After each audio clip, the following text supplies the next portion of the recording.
ભાગવતનો પ્રારંભ પણ સત્યમ પરમ ધીમહીથી થયો અને ભાગવતનો ઉપસંહાર પણ સત્યમ પરમ ધીમહીથી કર્યો છે. એનો મતલબ એમ થયો કે પ્રારંભે, અંતે અને આખા ભાગવતમાં એ પરમ સત્યની જ વાતો છે, ભગવાનનું જ વર્ણન છે. ભગવત ચર્ચા ही हो रही. એ ભૂગોળ ખગોળની ચર્ચા હો તો પણ એ ભગવાનની જ ચર્ચા છે.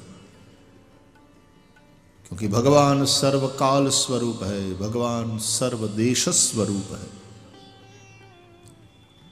काल स्वरूप भगवान का वर्णन खगोल है, देश स्वरूप भगवान का वर्णन भूगोल है.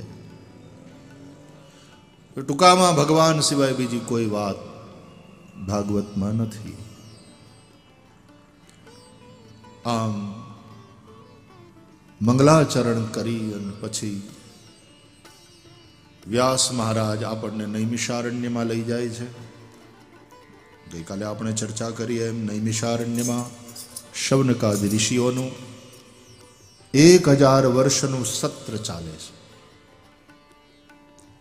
दररोज सवारना यज्ञ करे अने बपोर पछी थोड़ू फराळ नहीं फलाहार, આપણે ફલ આહાર ને ફરાળ કરી નાખ્યું. આપણે ફરાળમાં હવે શું નથી બનતું? કાજુ કતરી, શિંગદાણાના લાડવા,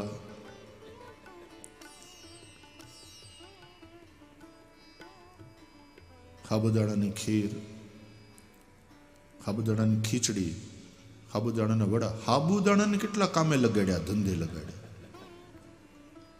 એક જ સાબુદાણામાંથી આપણી માવડીઓ, આપણી બહેનો પણ આહા એની રસોઈ કળા. બટેટાના પાપડ ફરાળી, રાજગરાનો શીરો, રાજગરાની પૂરી, હુકી ભાજી, દૂધીનું રસાવાળું શાક ફરાળી ગણાય. બટેટાની ચિપ્સ, પછી હું હજુ ઘણું છે. બોલો બોલો.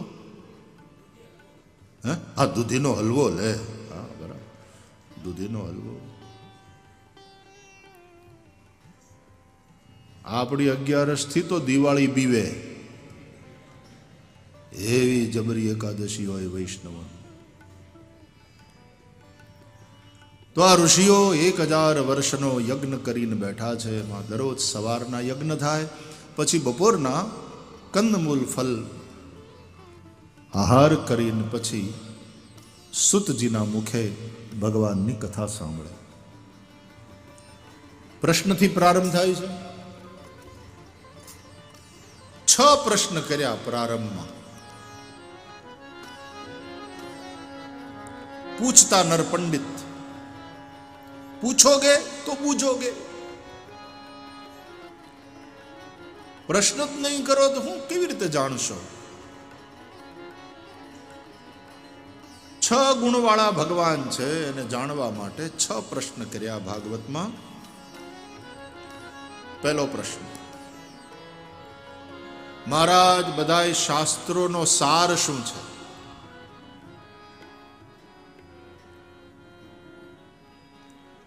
કોઈ એમ કે ને કે અમે ગોવાળિયા, અમને એટલી ખબર પડે કે ભાઈ દૂધને મથીએ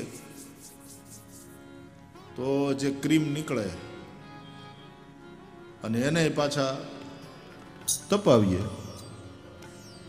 ઘી મળે, એ સાર છે. અથવા તો દૂધને મેળવીએ ને દહીં કરીએ, દહીંને પાછા મથીએ, છાશે થાય ને માખણે ઉતરે, અને એ માખણને પાછા ચૂલે ચડાવીએ, તાવીએ, ઘી મળે. એ ઘી એ દૂધનો સાર કહેવાય. અમે ગોવાળ, અમે ભરવાડ, અમને આટલી ખબર છે. હવે તમે એમ કયો વ્યાસપીઠ ઉપર બેઠા છો તો કે આ તમારા જે બધા શાસ્ત્રો છે એનો સાર શું? અતઃ સાધોત્ર યત સારમ સમુદ્ધૃત્ય મનીષયા.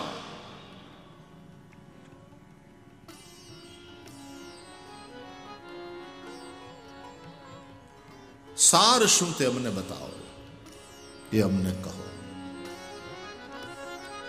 અમે શ્રદ્ધાવાન, અમે સાંભળીએ છીએ તે તમે જે કહો છો વ્યાસપીઠ ઉપરથી અમને પૂરી શ્રદ્ધા છે કે બધી વાતો અમારું કલ્યાણ કરનારી છે.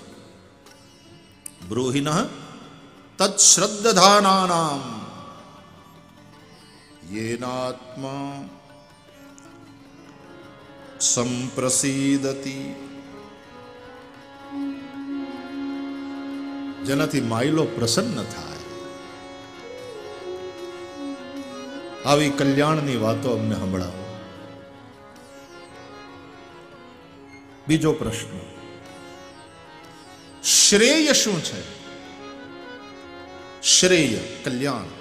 બે રસ્તા છે ભાઈ સંસારમાં, એક શ્રેયનો માર્ગ અને બીજો પ્રેયનો માર્ગ. પ્રેયનો માર્ગ છે એ હારો બહુ લાગે, એમાં ગમે બહુ, પણ એમાં કલ્યાણ ન થાય. અને શ્રેયનો માર્ગ, એમાં કદાચ કડવું લાગે થોડું શરૂઆતમાં, પણ એમાં આપણું કલ્યાણ છે, આપણું ભલું છે.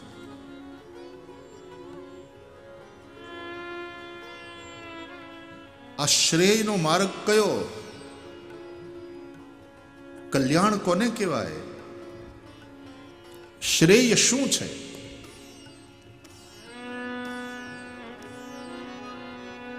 પેલા કલ્યાણ કોને કહેવાય એ તો સમજો, પછી કલ્યાણ કેવી રીતે થાય સમજો. એટલે ત્રીજો પ્રશ્ન કે આ કલ્યાણ થાય કેવી રીતે, એ શ્રેયનું સાધન શું છે? મનુષ્યની જાત પોતાનું કલ્યાણ કેવી રીતે કરે બાપજી, એ સમજાવો. પછી ચોથો પ્રશ્ન, ભગવાનના અવતારનું પ્રયોજન શું છે? ભગવાન શા માટે અવતાર લે છે? કોના માટે? ઘણા તો ભગવાનને માનતા જ નથી દુનિયામાં, અને જે માને છે એમાં ઘણાયના પાછા ભગવાન અવતાર લેતા નથી.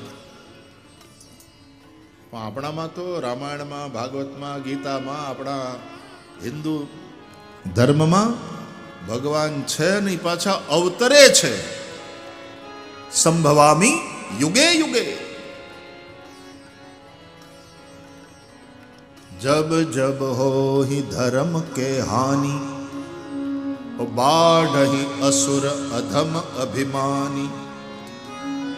કરહી અનીતિ જાય નહીં બરની, સીદહી વિપ્રધેનુ સુરધરની. તબ તબ પ્રભુ ધરી વિવિધ શરીરા, હરહી કૃપા નિધિ સજ્જન પીરા. ત્યારે ત્યારે ભગવાન અવતાર લે. ક્યારેક કુર્મ અવતાર, ક્યારેક વરા અવતાર, ક્યારેક નરસિંહ અવતાર, ક્યારેક વામન અવતાર, ક્યારેક પરશુરામ અવતાર, ક્યારેક રામ બનીને આવે, ક્યારેક કૃષ્ણ બનીને રાહડા લેવડાવે લે અને ગીતાનું ગાયન કરે. અને ગીતાના ગાયનમાં વળી પાછા પોતે પોતાની પ્રતિજ્ઞા દોહરાવે. યદા યદા હિ ધર્મસ્ય ગ્લાનિર્ભવતિ ભારત, અભ્યુત્થાનમ અધર્મસ્ય તદાત્માનમ સૃજામ્યહમ. પરિત્રાણાય સાધૂનાં વિનાશાય ચ દુષ્કૃતાં, ધર્મ સંસ્થાપનાર્થાય સંભવામિ યુગે યુગે. સંભવામિ યુગે યુગે. સંભવામિ યુગે યુગે.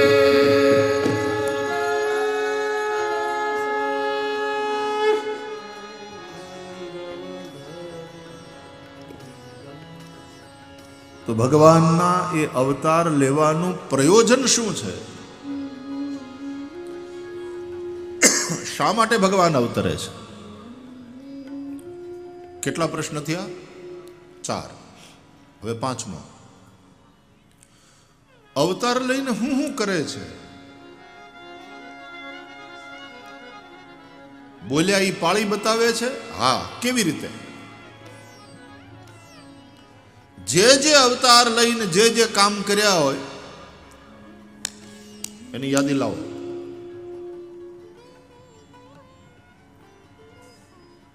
એક એક અવતારની લીલાઓ અમને સંભળાવો. તે અવતારમાં એમણે શું પ્રદાન કર્યું, માનવ જાતનું કેવી રીતે કલ્યાણ કર્યું.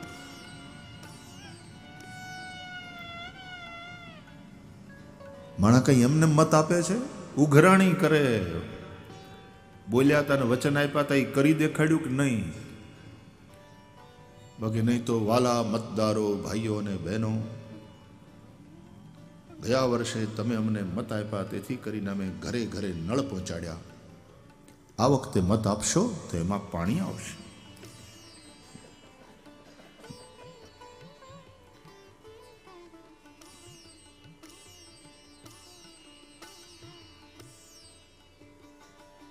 ભગવાનના અવતારો અને એ અવતારો દરમિયાન ભગવાને આપણે અહીં તો ભગવાનની પાસેથી જવાબ લેવામાં આવે છે. તે અવતારોમાં ભગવાને કયા કયા કાર્ય કર્યા, કઈ કઈ લીલાઓ કરી, કઈ રીતે માનવ સમુદાયનું કલ્યાણ કર્યું, આ સૃષ્ટિને કેવી રીતે સંકટમાંથી ઉગારી, એ બધું અમને કહો. અને છેલ્લો 6થો પ્રશ્ન. આ ભગવાન જ્યારે હોય અવતારના રૂપમાં આપણી વચ્ચે, ત્યારે એ જે લીલા કરે એનાથી આપણને સમજાય કે આ જે કરે છે એમ કરવું એનું નામ ધર્મ. રામ જેમ કરે છે એમ કરાય. રામાદિવદ વર્તિતવ્યમ નતુ રાવણાદિવત. રાવણે કર્યું એ ન કરાય, રામે કર્યું એ કરાય. રામની વાહે હલાય, રાવણની વાહે ન જવાય.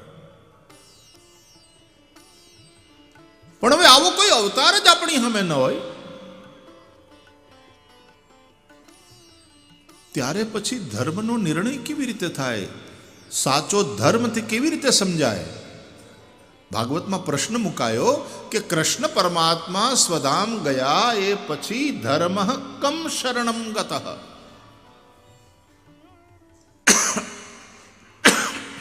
ધર્મ કોને શરણે ગયો?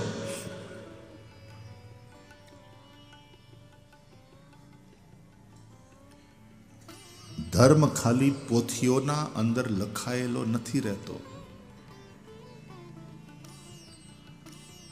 ધર્મ હોય છે મહાપુરુષોના જીવનમાં. સંતો, મહંતો, ઓલિયા પુરુષોના ચરિત્રો જોઈને માણસ ધર્મ શું છે એ સમજે, શીખે અને એ માર્ગે ચાલે. પરમારથે જે ધાયા સંતોની ધન્ય કાયા. એવા સંતોની કાયા, એમનું અવતરવું, એમનો જન્મ એ ધન્ય છે, જે પરમાર્થને માટે જ જીવ્યા છે. આ 6 પ્રશ્ન કર્યા. કારણ કે ભગવાન 6 ગુણવાળા છે, એને જાણવા માટે 6 પ્રશ્ન. કેમ? જેની પાસે ધન હોય એને ધનવાન કહેવાય કે નહીં? વિદ્યા હોય એને વિદ્વાન કહેવાય, ધન હોય એને ધનવાન કહેવાય. તો જેની પાસે ભગ હોય એને ભગવાન કહેવાય. 6 ભગ છે: ઐશ્વર્ય, ધર્મ, યશ, શ્રી, જ્ઞાન અને વૈરાગ્ય. આ 6 ગુણ જેનામાં છે એ ભગવાન. એ ભગવાનના વિશે 6 પ્રશ્ન કર્યા. એ પ્રશ્નથી પ્રસન્ન થયા શ્રી સુત પુરાણી નૈમિષારણ્યમાં શૌનકાદિ ઋષિઓને કથા સંભળાવતા. પહેલા 2 શ્લોકમાં સુત મહારાજે પરમહંસ શ્રી સુખદેવજીની વંદના કરી.